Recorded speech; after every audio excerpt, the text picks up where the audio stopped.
Europe को जला दो, यह प्रधानमंत्री विंस्टन चर्चिल के निर्देश थे जब जून 1940 में हिटलर ने यूरोप को कुचल दिया। पीछे हटे हुए ब्रिटिश सेना के लिए भविष्य में यूरोप पर किसी भी प्रकार का हमला करना असंभव था। नवनिर्मित विशेष संचालन कार्यकारी या एसओई के बजाय अधिकृत भूमि में स्थानीय प्रतिरोध समूहों के साथ काम करेगा, दुश्मन पर खुफिया जानकारी इकट्ठा करेगा, प्रतिरोध कोशिकाओं के बीच संचालन समन्वय करते हुए जर्मन उपकरणों को बिगाड़ने और हत्याओं का आयोजन करने। यह एक गंदा लेकिन आवश्यक प्रकार का युद्ध था।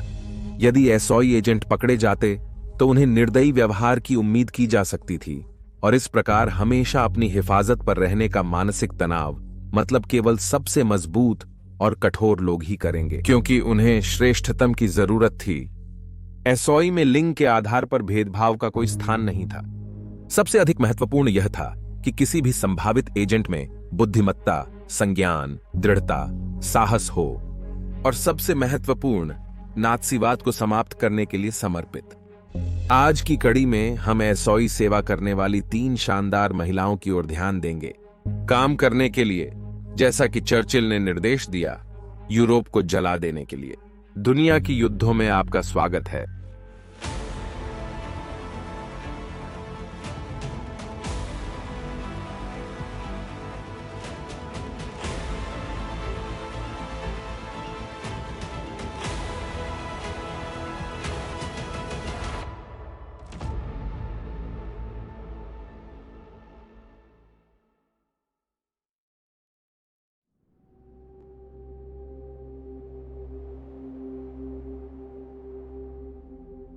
वीरा एटकिंस दावा कर सकती थीं कि वे द्वितीय विश्व युद्ध की ब्रिटेन की शीर्ष महिला जासूसी मास्टर थीं। वीरा रोजनबर्ग के नाम से 1908 के 16 जून को रोमानिया के बुखारेस्ट में जन्मी वह एक जर्मन यहूदी और उनकी अंग्रेजी पत्नी की बेटी थीं। उनके पिता के 1932 में निधन होने के बाद वह पेरिस में आधुनिक भाषाएं पढ़ने गईं। उसके बाद वह और उनकी मां स्थायी रूप से ब्रिटेन चली गईं, क्योंकि यूरोप में स्थिति बिगड़ने लगी थी और युद्ध शुरू होने से पहले ही उसे जासूस के रूप में ड्राफ्ट किया जा रहा था।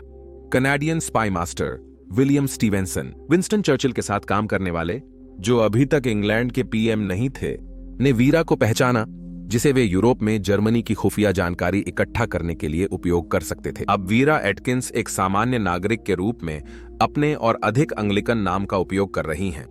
वह ब्रिटिश ऑपरेशन का हिस्सा था जिसमें उन्हें पोलैंड भेजा गया था जर्मन एनिग्मा मशीन की प्रतिलिपि बनाने का दावा करने वाले कोड ब्रेकर्स से मिलने के लिए, जिसे पुनः जांचा जा सकता और महत्वपूर्ण जर्मन कोड्स तोड़ने के लिए उपयोग किया जा सकता था।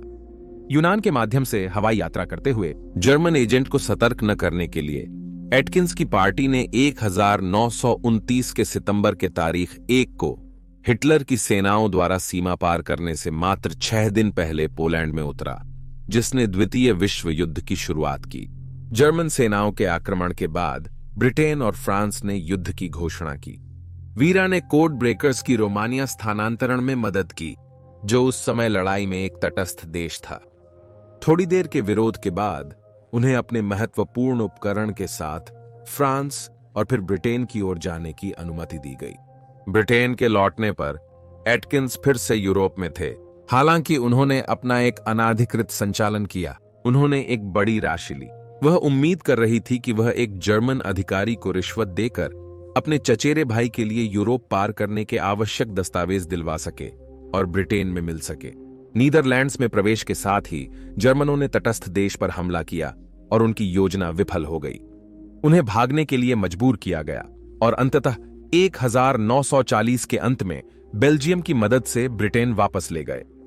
1941 के फरवरी में उन्होंने एसओई में शामिल होने और मेजर मॉरिस बकमास्टर की सहायक के रूप में कार्य करने का निर्णय लिया, जिन्होंने एफ सेक्शन की नेतृत्व की थी, जिनका काम फ्रांस के विशेष ऑपरेशन से था। एफ सेक्शन की टीम केवल 8 सदस्यों की थी, लेकिन अंततः वे जर्मनों के खिलाफ मैदान में काम करने वाले कुछ 470 एजेंटों के लिए जिम्मेदार होंगे। अन्य सैन्य संस्थानों की तुलना में एफ सेक्शन की पदानुक्रमणा अधिक सुविधाजनक थी, जिसने सभी को अपनी बात कहने की अनुमति दी और एटकिंस ने खुद को प्रमुख सदस्यों में तेजी से स्थापित किया, कुछ लोगों ने यहां तक कहा कि जबकि बकमास्टर कमांड में थे, फिर भी वह संगठन की बुद्धि थी। एटकिंस नए एजेंटों की भर्ती प्रक्रिया में काफी हद तक शामिल थे। वे अक्सर व्यक्तिगत साक्षात्कार और जांच करते थे। फिर वह उनके लिए प्रशिक्षण योजना को समायोजित करती थी। उन्होंने फ्रांस में अपने संचालन की योजना खुद बनाई, इसलिए वह अक्सर उनके मिशन के सफल और सुरक्षित समापन में गहन निवेश करती थी। जैसा कि वे युद्ध के बाद एक साक्षात्कार में बताए, उद्धरण, तनाव का बोझ शायद उस व्यक्ति पर था जो उन्हें विदा कर रहा था। वे एक खतरनाक मिशन पर जा रहे थे और यह शायद उस सुंदर देश की उनकी अंतिम झलक होगी जिसमें आप उनके साथ यात्रा कर रहे थे। आप अंततः पूरी सुरक्षा में थे। इस समय पर एक पर काफी तनाव था। मुझे लगता है यह बहुत कठिन होगा। मैं इससे बहुत थक गया था। वह जर्मन कोड्स को डिकोड करने और ब्रिटिश खुफिया द्वारा इंटरसेप्ट किए गए गड़बड़ ट्रांसमिशन को समझने में भी अत्यंत उपयोगी साबित हुई। युद्ध के समापन पर उन्होंने जर्मन युद्ध अपराधों की जांच में सहायता की। उन्होंने ऐतिहासिक रूप से सबसे बुरे अपराधियों से साक्षात्कार किया। ह्यूगो ब्लेचर एक अरबवेहर अधिकारी जिन्होंने जर्मन अधिकार के सभी प्रतिरोध को निर्दयता से दबाया था। उन्होंने अपने डच, फ्रांस और ब्रिटिश पकड़ने वालों द्वारा की गई पूछताछ को सबसे कुशल माना।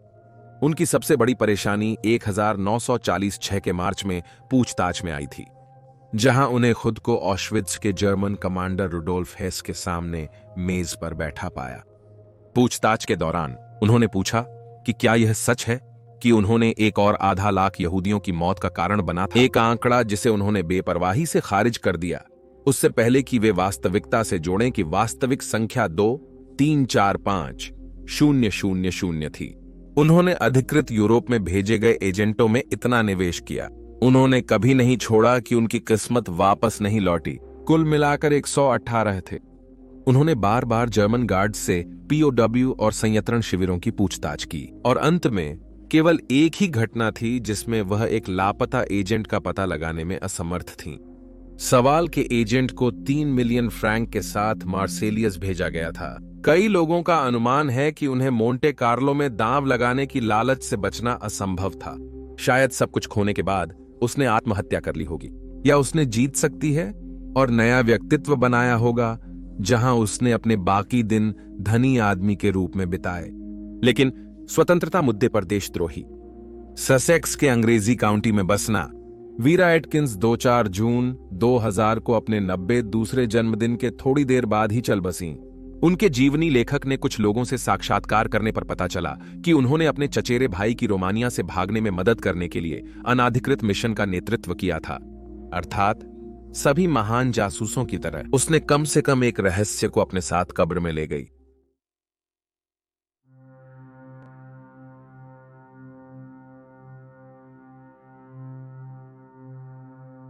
एक मई 1908 को पोलैंड के वार्सो में जन्मे क्रिस्टिना स्कारबेक ने अपने पिता की ओर से कई देशों के साथ जोड़े हुए अच्छे संपर्क वाले पोलैंड परिवार में बड़े हुए और अपनी मां की ओर से एक धनी यहूदी परिवार में एक युवा आकर्षक महिला में उन्होंने विविध खेल गतिविधियों का आनंद लिया। घोड़े की सवारी और स्कीइंग के लिए और अपनी अच्छी सूरत के साथ वह 1930 मिस वर्ल्ड प्रतियोगिता में भी उपविजेता बन गईं। हालांकि व्यक्तिगत स्तर पर यह लगता था कि खुशी बस हाथ की बात थी।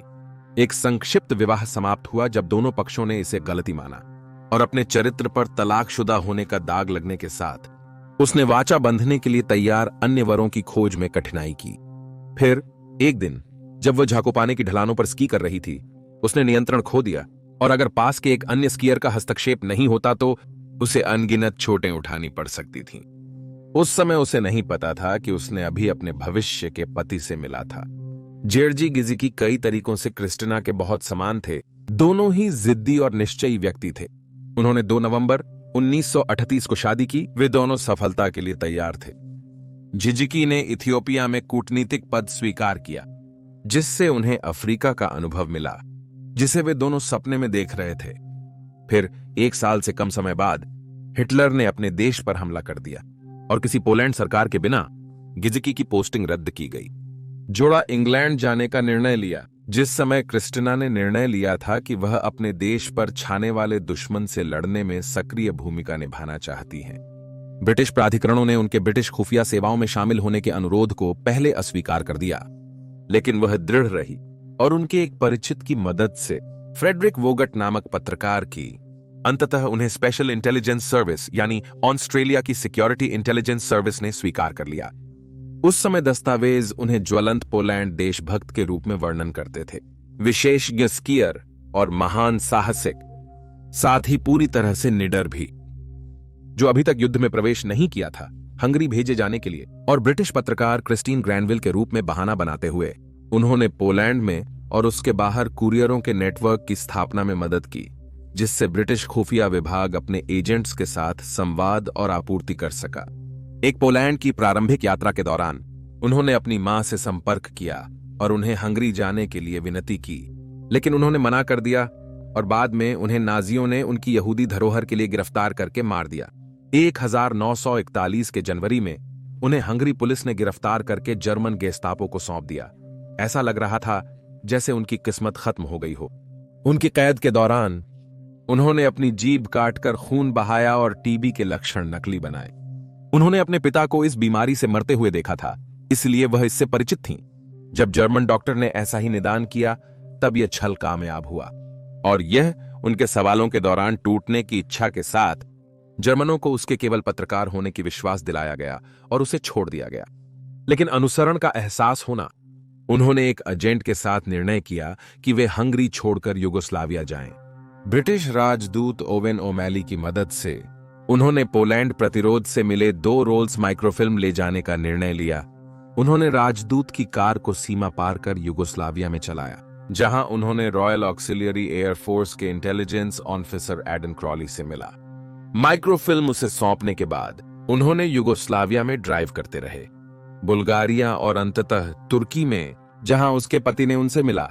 यह एक काफी असुविधाजनक मुलाकात थी, जिसमें गिजिकी ने अपने साथी एजेंट आंद्रेज कोवार्स्की के साथ संबंध पर शक करना शुरू कर दिया था। हथियारों में साथी से अधिक हो गए थे। जब वे अपनी यात्रा को फिर से शुरू करके इजिप्ट में कायरो की ओर बढ़े, तो उनके लिए और भी मुसीबतें थीं, जो तब ब्रिटिश साम्राज्य का हिस्सा था। ऐसा लगता था कि उनकी अन्यथा प्रशंसनीय कार यात्रा ने वास्तव में उनके ब्रिटिश अधिकारियों पर संदेह डाल दिया था, जिन्होंने दोहरे जासूस होने की शुरुआत की।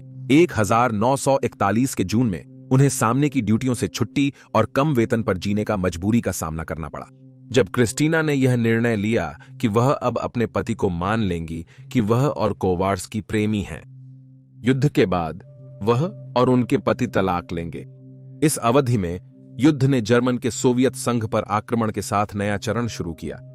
वह माइक्रोफिल्म जिसकी पोलैंड प्रतिरोध ने मदद की थी, उसने घटना की तैयारी दिखाई और विंस्टन चर्चिल ने उसे व्यक्तिगत रूप से देखा।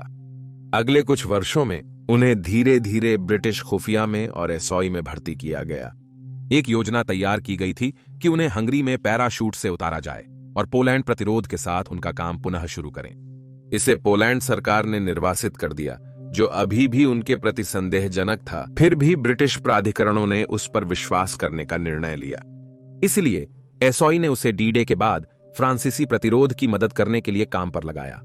जर्मन धारित क्षेत्र में पैराशूट डालते हुए वह ब्रिटिश और फ्रांसीसी योद्धाओं का कुरियर थी। साथ ही जर्मन स्थितियों पर जानकारी इकट्ठा करने के साथ साथ सबोटाज और हत्या के कार्य करती थीं। शायद उनका सबसे प्रसिद्ध कार्य 1944 के अगस्त 13 को एक एसओई एजेंट और फ्रांसीसी अधिकारी की रिहाई के आसपास है। उन्होंने फ्रांसीसी प्रतिरोधी योद्धाओं की मदद करने में उत्साहित करने की कोशिश की, जहां दोनों को बंदी बनाया गया था। जब यह निष्फल रहा तो उन्होंने एक धूर्त योजना तैयार की। उन्होंने उनके कैद के प्रभारी गेस्टापो अधिकारी से संपर्क किया और अपना आवरण तोड़ दिया। उसे बताया गया कि वह ब्रिटिश एजेंट और ब्रिटिश जनरल बर्नार्ड मॉन्टगोमरी की भतीजी थीं। सहयोगी सेनाओं के 40 मील के निकट होने के साथ उन्होंने गेस्टापो अधिकारी को बताया कि वे बिना किसी हानि के छोड़ने के लिए तैयार हैं। वह फ्रांसीसी स्थानियों के प्रतिशोध से उसे बचाने के लिए जो भी कर सकती थी वह करेगी, जिन्हें उन्होंने कब्जे के दौरान आतंकित किया था। फिर भी यदि उन्होंने मना कर दिया, उसने चेतावनी दी कि वह उसकी सुरक्षा नहीं कर सकती अगर वह इनकार करता है। गेस्टापो अधिकारी ने सहमति दी और उन्हें सुरक्षित छोड़ दिया। 1954 के अंत तक फ्रांस अब अपने लोगों के शासन में वापस आ गया था और एसओई संचालन जल्द ही बंद हो गए। क्रिस्टीना और कोवार्स्की को पोलैंड भेजने का प्लान था, लेकिन जब सोवियत सेना द्वारा पूर्वी यूरोप में मार्च करते समय अन्य एजेंट पकड़े गए तो योजना त्याग दी गई। उसका गुप्त एजेंट का काल समाप्त हुआ था। दुर्भाग्यवश योद्धा का युद्धोत्तर जीवन कठिनाइयों से भरा था। उसका संबंध कोवार्स्की से फीका हो गया और उसने केन्या में पुराने ब्रिटिश प्रेमी से जुड़ने की कोशिश की, पर वहां काम की अनुमति नहीं मिली। नौकरियां बदलते हुए उसने अंततः एक महासागरीय जहाज पर स्टीवर्ड की नौकरी पाई, जहां उससे अपेक्षा थी कि वह अपने यूनिफॉर्म में दिए गए मेडल पहनेगी। इसने उसे धनी मेहमानों की पसंद बना दिया, जो अन्य स्टीवर्ड्स को खलता था, जिनके पास उनकी सेवाओं के लिए उतने ही अवार्ड नहीं थे।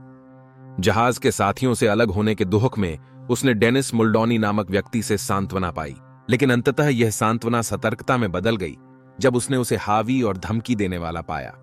15 जून 1952 को लंदन में एक ठहराव के दौरान माल्डोवा ने अर्ल्स कोर्ट के शेलबोर्न होटल के कमरे में उसकी प्रगतियों को ठुकराने पर गुस्से में उसे चाकू मारकर मार डाला। माल्डोवा ने हत्या के दोष स्वीकार किए और 3 महीने बाद फांसी दी गई। युद्ध के बाद से ब्रिटिश नाम क्रिस्टीन ग्रैनविल के तहत रहने वाली क्रिस्टीना स्कारबेक, उनकी मृत्यु हुई तब वे केवल 37 वर्ष की थीं।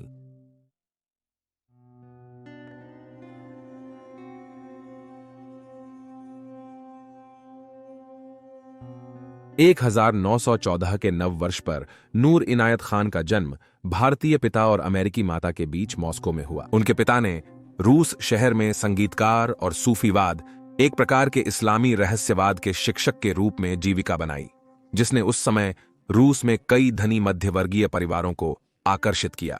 उनकी ऐतिहासिक जड़ें उन्हें और भी अधिक आकर्षक बनाती थीं। उन्होंने ब्रिटिश उपनिवेशवाद की प्रगति के विरोध में टिप्पू सुल्तान, जिनकी मृत्यु हो गई थी, के वंशज होने के कारण मार दिया गया। इसने नूर इनायत खान को उनकी संस्कृति में राजकुमारी बना दिया, हालांकि उन्होंने अपनी पूर्वज भूमि का बचाव नहीं किया। पहली विश्व युद्ध के दौरान रूस राजनीतिक अराजकता में गिरा। उसके पिता ने परिवार को पहले इंग्लैंड में स्थानांतरित कर दिया, फिर अंततः फ्रांस में पेरिस में बसने, जहां उन्होंने अपनी अधिकांश शिक्षा प्राप्त की और बच्चों की कहानियां लिखने का काम पाया। उनका करियर छोटा हुआ, जैसे कि युद्ध के तूफानी बादल फिर से यूरोप को डुबो दिए। अंधकार में और फ्रांस गिरने के कगार पर उसने ब्रिटेन की ओर भाग लिया। उसने नाजियों के खिलाफ लड़ने का निर्णय लिया। 19 नवंबर 1940 को खान ने ब्रिटिश महिला सहायक वायुसेना में नामांकन किया, लेकिन वेस्टर्न एयरफोर्स के सामान्य कर्तव्यों से असंतुष्ट 1 साल के भीतर उन्होंने खुफिया सेवाओं में भूमिका के लिए आवेदन किया। उनका आवेदन स्वीकार किया गया। वह विल्टशायर में कॉम्पटन बासेट पर वायरलेस ऑपरेटर के रूप में अपनी प्रशिक्षण शुरू की। वेस्टर्न एयरफोर्स की पहली सदस्य बनी जिसे इतनी उन्नत प्रशिक्षण मिली। फ्रांस के प्रति उनकी गहन जानकारी को देखते हुए और खासकर अधिकृत राजधानी पेरिस को और इस नई प्रशिक्षण के साथ अंततः उसे 1942 के नवंबर में एसॉय ने भर्ती किया। हालांकि उसकी धरोहर के आलोचना और फ्रांस में जर्मन सैनिकों की नस्लीय असहिष्णुता के कारण यह गुप्त संगठन उसे मैदान में इस्तेमाल करने में संकोच रहा था। डर था कि वह अधिक ध्यान आकर्षित करेगी। अंततः ऐसे संदेह नजरअंदाज किए गए, चूंकि उसने अपना अधिकांश समय फ्रांस प्रतिरोध के साथ बिताया। आने वाले महीनों में उन्हें महान ब्रिटेन के विभिन्न स्थलों पर गुप्त और पैरामिलिट्री युद्ध तकनीकों में व्यापक प्रशिक्षण मिला। आगामी चुनौतियों के लिए उन्हें यथासंभव सर्वश्रेष्ठ तैयार करने की कोशिश। फिर 1943 की 16 जून की रात को उन्होंने एक RAF विमान में सवारी की और उन्हें जर्मन अधिकृत फ्रांस में अंग्रेजी चैनल के पार उड़ाया गया। उन्हें कोड नाम मैडलिन दिया गया था। उन्हें पेरिस जाने के निर्देश दिए गए थे और सिनेमा या फोनो नामक कोड नाम एजेंट से संपर्क करने के लिए हेनरी गैरी वास्तविक नाम प्रॉस्पर रेसिस्टेंस नेटवर्क का। फिर वह वायरलेस ऑपरेटर के रूप में काम करेगी, जिससे वे ब्रिटेन में निर्वासित फ्रांस कमांडर्स से संपर्क में रह सकते थे, सहयोगी बलों और प्रतिरोध समूहों के संचालनों का समन्वय कर सकते थे। हालांकि ऐसा लगता नहीं था। उसकी आगमन का समय गेस्टापो की एक कार्यवाही के साथ मिलता जुलता था, जिसका लक्ष्य समूह को गिराना था और कई गिरफ्तारियां हुई। हालांकि काहन बच गए। प्रतिरोध समूह से अपने रेडियो सेट को वापस पाने के बाद उन्होंने इसे अपने पेरिस के घर में वापस ले गई। 1923 की तीसरी तिमाही में वह शहर का एकमात्र बचा हुआ प्रेषण एजेंट बन गई थी।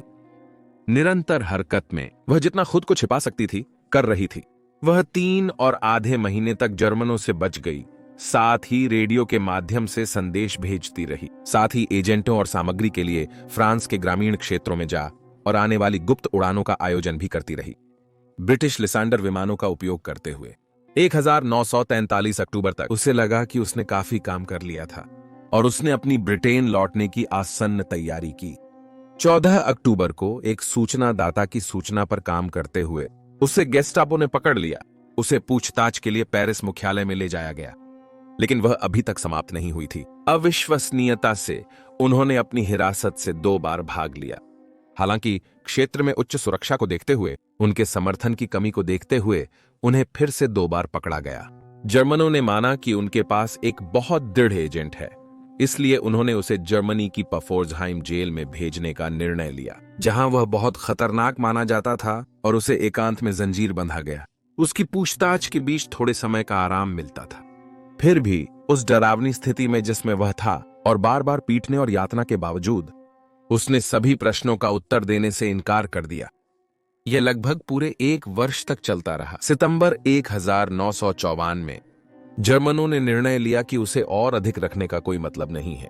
11 सितंबर 1944 को उसे और 3 अन्य गिरफ्तार महिला एजेंटों को 250 मील दूर नीदरलैंड्स कंसंट्रेशन कैंप में ले जाया गया।